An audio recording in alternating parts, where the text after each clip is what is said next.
I hate to be the bearer of bad news, but I have to tell you, you probably haven't been choosing the wine's been choosing you. So today, I'm gonna teach you how to choose. I'm gonna also teach you how to cut through all the bullshit, because if you're not choosing, who's choosing for you? Now, it's not your fault.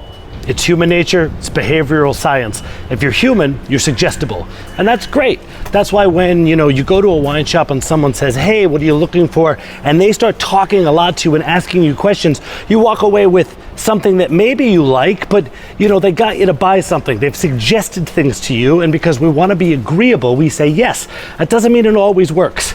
There's another thing called set and setting. Tell me if this is you. You've gone to a beautiful wine bar, or even better yet, you're out at a vineyard and the sun's setting. You've got a glass poured by the head winemaker, the head somm, the owner of the winery. You can see the vines in the back. You're with your girlfriend, your partner, your husband, and it's just, this is the best wine I've ever had. We call that set and setting.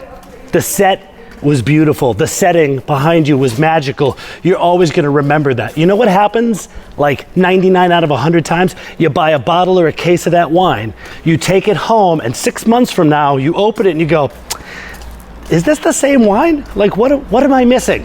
You didn't recreate the setting, okay? So today's most important thing when you're choosing wine, just like when you wake up in the morning, if you have a morning routine or whatever, you are going to prime yourself. Okay, so what is priming? Priming means we're gonna put ourselves into a positive state to drink wine. And I know you might be saying, oh, it's wah-wah kind of stuff. I truly believe in this. I truly believe if you had a bad dinner or a bad breakfast, if you didn't sleep well, if you got into an argument with your spouse or your loved ones, if you had a bad day at work, the wine's not gonna be the same. So what do we wanna do? We wanna put ourselves into that situation, okay? Like, you can, I truly believe, get yourself into any kind of mood you want. But with wine, I'm not saying you have to be overly happy or change a bad day into good. I'd say let's start being thoughtful about what we want. So what I'm gonna do for you now is I'm gonna teach you my framework for how I pick wine when I go out. Not only how I pick wine, when anyone comes into my bar for the last 4.5 years, I have asked these questions, and at the end, I have always found a wine exactly perfect for them. Maybe it's only for that day, maybe it's set and setting, maybe it's suggestion, but they've always enjoyed it. Now, if you ask yourself these questions going forward, then you should be able to get a better idea of the wine you like more consistently, okay? So, let's begin. Okay, step one to taking back control over what you drink, decide what style you want. So we got sparkling, we got white, we have rosé, we have dessert, we have red. There's lots of choices. There's fortified wine. There's so many decisions, and I know that's what makes it difficult, but you know what you normally drink. You don't have to keep trying new things if you don't want. So let's say you always drink white. I love this. This is the framework I use for drinking white wine. When someone comes in and says, hey, I really want a white wine, I say, okay, come with me. We're gonna go down this flow chart together. Number one, do you want something fresh, crispy, mouth-watering, fruity, maybe aromatic that kind of jumps out of the glass? Or do you want something buttery, creamy, vanilla, a little bit of wood, okay? Those are your first two choices. Why do we go there? Because we want to decide, do we want something that's got some more oak influence? Do we want something that's got a lot of winemaking techniques? Or do you want something that's just easy to drink and crispy? And by the way, when I say crispy, do you know what I mean? I mean acidity. There's 4 building blocks in every glass of wine, guys. There's acidity, there's tannins or astringency, there's sugar, and there's alcohol. There'll be another video, but let's focus on acidity right now, because that usually, when someone says fresh or they think summertime wine or they say the word crisp, they're talking about acidity, okay? On the other side of that is those really big oaky wines. But on that fresh side, I want to focus on 3 different elements, 4 actually. I want apples and pears, lemons and limes, tropical, and I want floral, okay? Because if you say any one of those to someone who's in wine, they're gonna be able to give you a wine type, because we have so many to choose from within that. In fact, in my bar, I always ask those, and if someone says apples and pears, I give them a ferment from Tokaj. If they say lemons and limes, I try to find them a Riesling, or maybe an unoaked Olas Riesling. If they tell me tropical, it's a Sauvignon Blanc, it's Marlborough New Zealand style, even if it doesn't come from New Zealand. And if they say they want floral, well then, it's Irschai Oliver here in Hungary, which smells exactly like elderflower. It's easy. And 9 out of 10 times you go, man, that's exactly what I wanted, or it's so close to what I wanted that I'm happy, and then you feel the confidence to try again.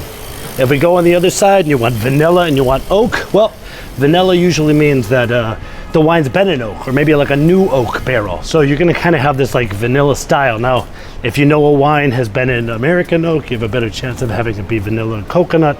If it's in French or in Hungarian oak, that's still gonna have it. I wouldn't worry so much on the oak, just that it is oaked. Now, if you want something creamy, if you want something a little buttery, then we're talking about how they made the wine. There's styles. You can do a malolactic conversion, or you can also do something called lee stirring or batonnage.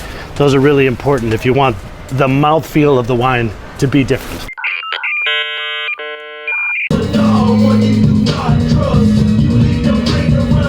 All right, let's move on to red. Red's a little bit harder, I'm not gonna lie, just because for me, there's just so much more depth and choices you can have.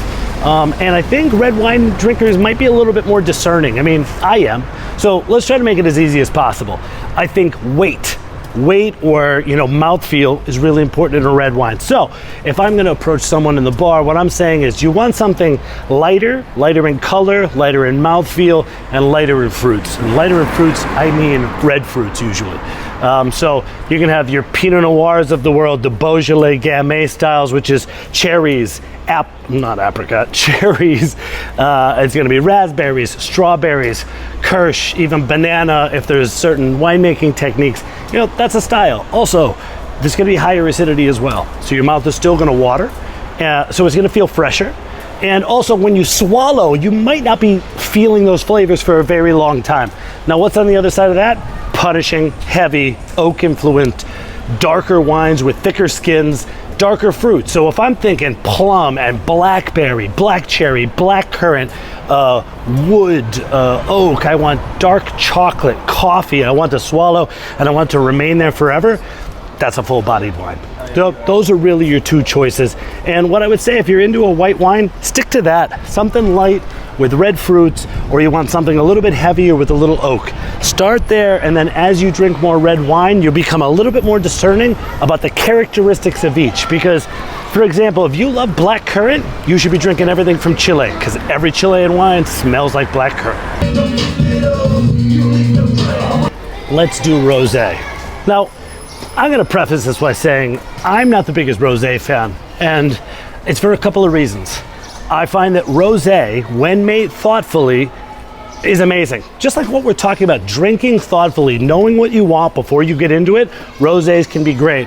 But unfortunately in the business, a lot of rosés are just a byproduct wine that's supposed to be fruity, easy, and to be honest, not that memorable. So when you're picking a rosé, if you're in Hungary, you have three choices. You have very light, angelic looking light, maybe salmon or light pink, which is going to be more of your Provence rosé. Then you have something juicier, more full-bodied, which is what the Hungarians love, this juicy fruit, kind of like darker red Pinot Noir maybe based, or Cake Francos rosés. Then there's a third one, and this is just Hungarian. We have something called Schiller. Schiller is like if rosé was too light and red wine was too heavy. Longer skin contact, a little bit darker, a little bit more bodied. So if you're in Hungary, you can try Schiller. It's S-I-L-L-E-R, and it's a very Hungarian thing. So if you like rosé, those are your three choices. But to be honest, if you could go deeper and say, hey, how did they make it? If the guy or the gal giving you the wine says, I don't know, it might be a byproduct rosé, and it might be just fun and fruity. You might even want to put some soda water in it and just kind of make it like a flirty afternoon drink. If you want a serious rosé, someone should be able to tell you how they made it. Sparkling wine. I'm going to keep this short because you can do volumes on sparkling wine, but in the world of sparkling, we want to think of two styles. We want to think of tank method. So it's going to be true to the grape, fresh, fruity, Prosecco.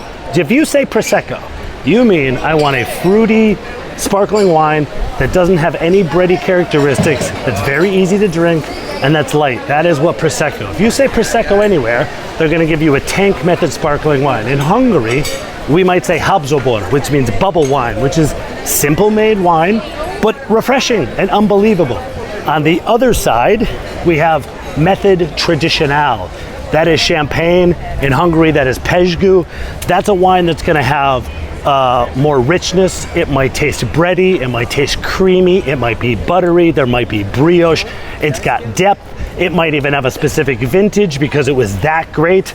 Don't worry about that. Think fresh, fruity, easy, high acid, bready, yeasty, okay? Prosecco versus champagne, Habs au Bord versus Pejgu, sparkling wine versus tank method, easy. And those are your choices. If you want to go deeper into each side, there'll be a video later, but this is where we're gonna start. Okay, I'm gonna add a bonus dessert wine because we're in Hungary and we make the best dessert wine in the world. So here is your absolute basic starter set on dessert wine in Hungary. Now, what I'm talking about is sweet wine. Now, don't get me into the word dry when you go into a wine bar because almost every bottle on the shelf is gonna be dry. Technically, it only has to be under 10 grams of sugar per liter to be dry. If you've ever drank a wine with 9 grams of sugar, it is sweet. It is hard to miss, okay? So don't be fooled by words like dry, but if we're having dessert wine, we're talking about anywhere from maybe 30 grams of sugar up to 1,000 grams per liter. Again, it's an entire video. In Hungary, if you want to try something lovely, ask for a sweet wine around 100 grams of residual sugar. It might be late harvest, which means they leave the grapes on the vine a little bit longer. That's a great place to start. If you want to graduate to something really special, we try Somorodny, which is get what you get. It's kind of like a bunch of grapes where some of them have the special like fungal disease. I know it sounds weird, but actually it's delicious. And some are normal. And if you want to really graduate, we do Tokaj Asu. I wouldn't say that is for the beginner, but if you want arguably the world's greatest wine, the most complex, rich yet fresh, just everything in a glass of wine, try a Tokaj Asu. But if you don't know any of these things, I say come to my bar and I will teach you face to face how to know sweet wine better than anybody else. Okay, there you go. Now you can be the one in charge of picking wines for you and not the other way around. Or at least, I hope. This is the start of something, you know? Remember, wine's a ride you're going on, you know what I mean? And sometimes you're going to like it and sometimes you're not, but you're always going to be learning, okay? So just buy the ticket, take the ride, you know what I mean? I like to finish every video off with a little quote. So this one's a Marcus Aurelius thing, and it is, what are you afraid of losing when nothing in this world actually belongs to you? I think it's a great way of framing things, man. Don't take life too seriously. Just take the ride, have a good time, pick the wine. If it's no good, it's no good. Pick the next one. It's really just about showing up. Isn't that right, Mr. Bo Jackson?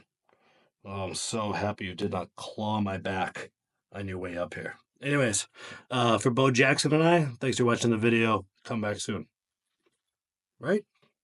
Okay, let's go play.